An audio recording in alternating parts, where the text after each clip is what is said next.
Hello, this is Mr. Jared, and in this video tutorial, we are going to be doing an introduction to SOLIDWORKS assemblies and completing this little example demonstration. So first off, this is kind of the finished version of this. You can kind of see I labeled some of the sides with some different letters so you can see how it goes together. It's more of like a rectangular prism when it goes together than it is a cube. And you can see we have three different parts, a yellow, a cyan, or light blue, whatever you want to call it, and a red. So this is what it's going to look like when it's all finished. So let's start out by going to File, New, and Assembly. We don't want to go File, Open. So that's the common mistake. You might see yourself or your neighbor will do that every once in a while. But when you make an assembly file, we're actually placing or inserting the part files. We're not opening the part files. You'll see where it gets confusing here. But sometimes when you open an assembly file, it automatically opens up a little window here to browse and find the files that you want.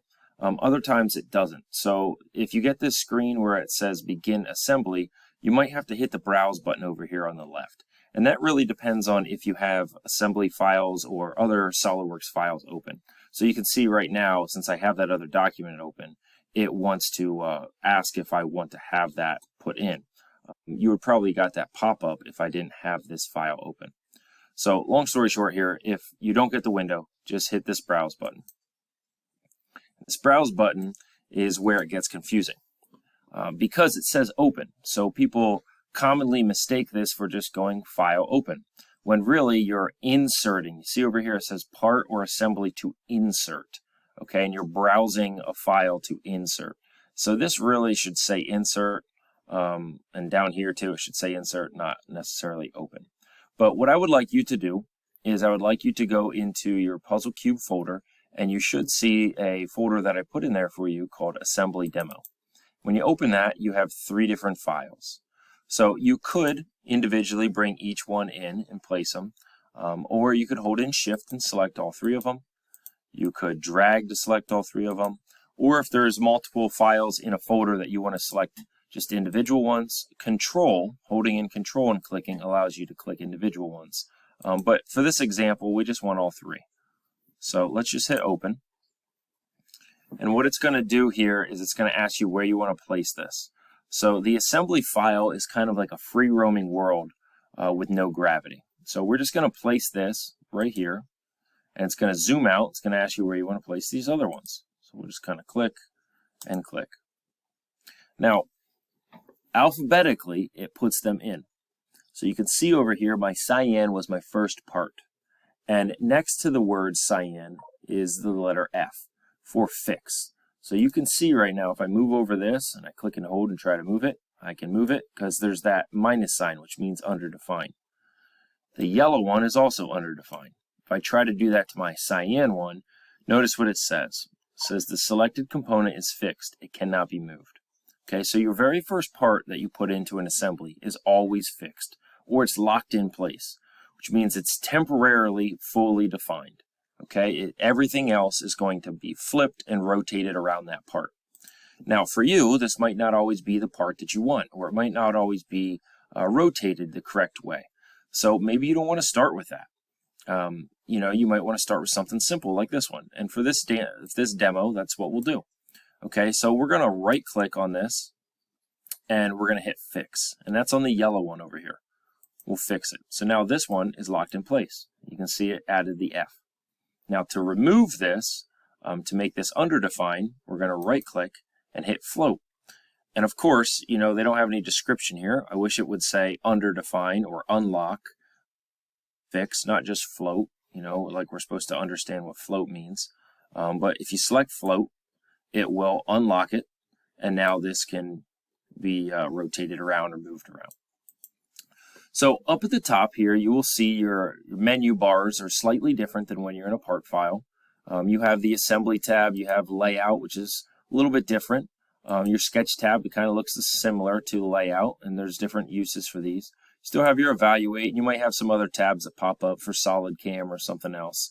But mainly what you will use in at least TechDraw 1 is just this Assembly tab. You won't really have to use too much more of these.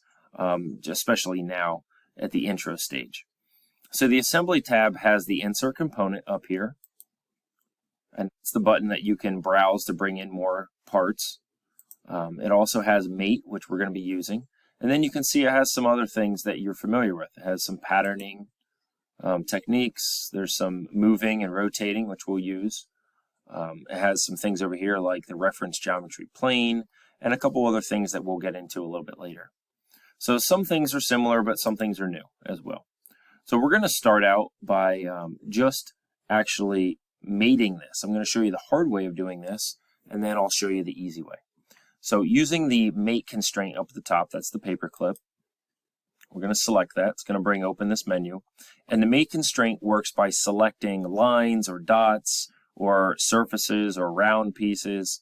But for this is just a simple example. So we're going to be clicking on the flat surfaces here. And we're basically going to be making the A go to the A over here.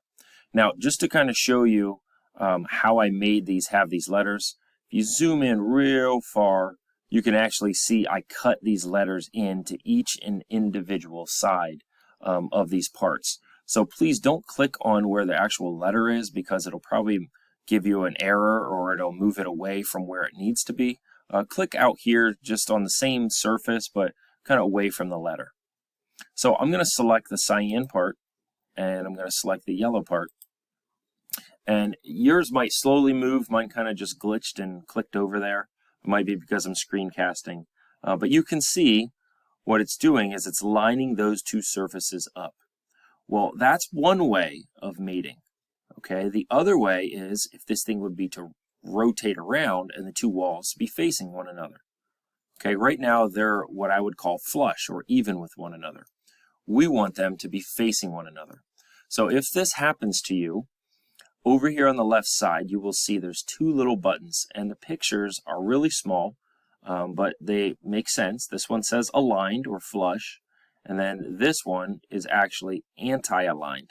So that is when they're facing one another. So we're going to hit anti-aligned so it flips. And now you can see if I rotate around, now they're even that way. Okay, so I'm going to hit the green check, and now that mate is applied.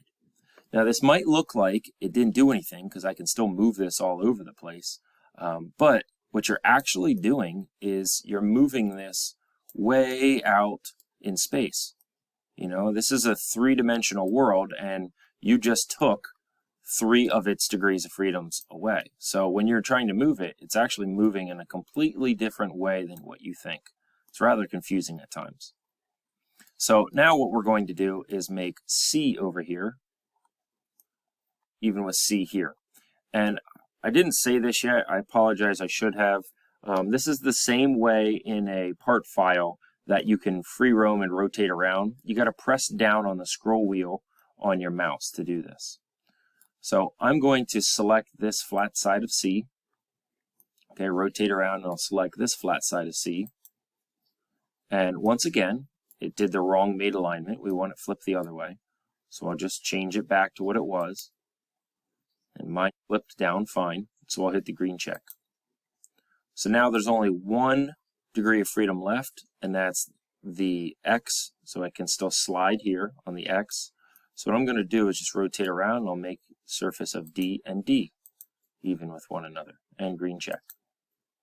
So now that one should be fully defined. And if you look over here, the cyan no longer has an F, it no longer has a minus sign, it just has nothing next to it, because it's fully defined. Okay? So now we're going to try to get this red one in there as well.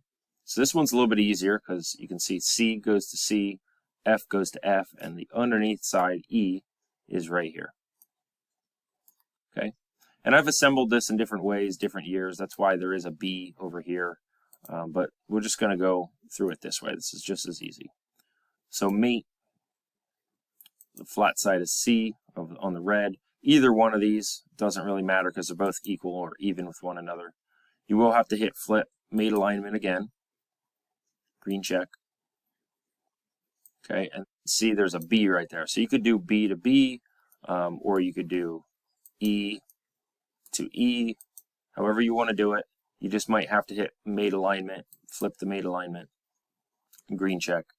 And if this goes inside of one another, just kind of try to get off of your mate tool and then just try to drag it out. And then get your mate tool again. We're going to go to the outside. And if you see, I accidentally had a line selected here. So I don't want the edge. I might want to clear that selection. Just right click in there and hit clear selection.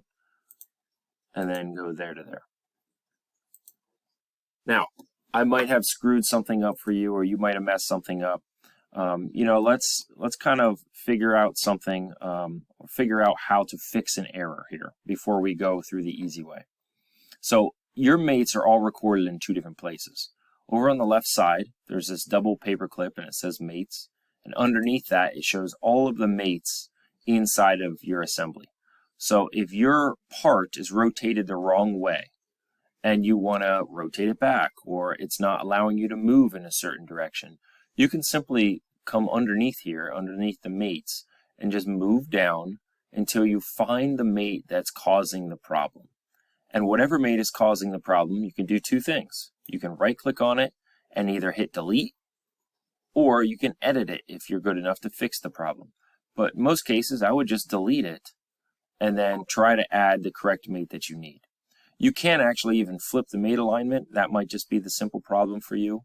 But you have to just have some experience to figure this out. Now, that's one place that it's recorded. The other place is it's individually recorded for each part.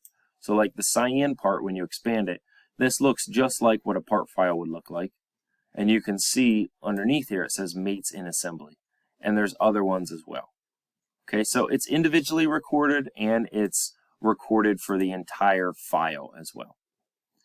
So I am going to start this all over. You don't need to. If yours is mated, you can just leave it and just watch the rest. Your way of actually putting your cube together.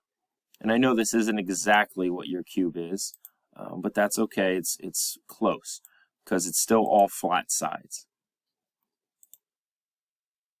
Okay, so I placed all of these in. I made a new assembly file and I placed them all in. I floated my cyan. I fixed my yellow. And what I'm going to do, instead of having to hit mate alignment, I'm going to rotate this. So underneath Move Component, there's a drop down and it says Rotate Component. And when you click and hold on a part, you can kind of just move your mouse around and rotate this until it's somewhat in the direction, I guess you would say, that you want it to go. Okay, so that's going to slide right in here. It's not perfect, but it's okay. It's going to make my mating a lot easier. So mate, and I can just do A to A. You see it just kind of moved over and snapped. It's a lot quicker. C to C, slides up, rotate around, and I'll do D to D. So I like to rotate my parts before I actually mate them just because I think it's easier. C to C. Oh, and after I just got done saying I like to rotate them, I did not rotate it. So let's go back and hit cancel and try to do that again. I'll rotate this. I want B facing in. Okay, so F would be facing out this way, E would be facing out this way, C is facing up. So something like that. And I'll move this over so it's generally in the area that it needs to be. Try this again. So mate, and I'll go E to E, green check, F to F, green check, and then C to C, green check. And now that's fully defined. So just to kind of show you, even though it says fully defined, if I were to right click on the yellow part and I were to float this, they all move together because they're all mated together. Okay, now they're all underdefined, but they're all actually mated to one another. So hopefully this has helped you a little bit, learning how to kind of navigate your way around your assembly file with your puzzle cube. You'll basically be able to just kind of mate the outsides of all of your pieces because they're all rectangular like this and have flat sides.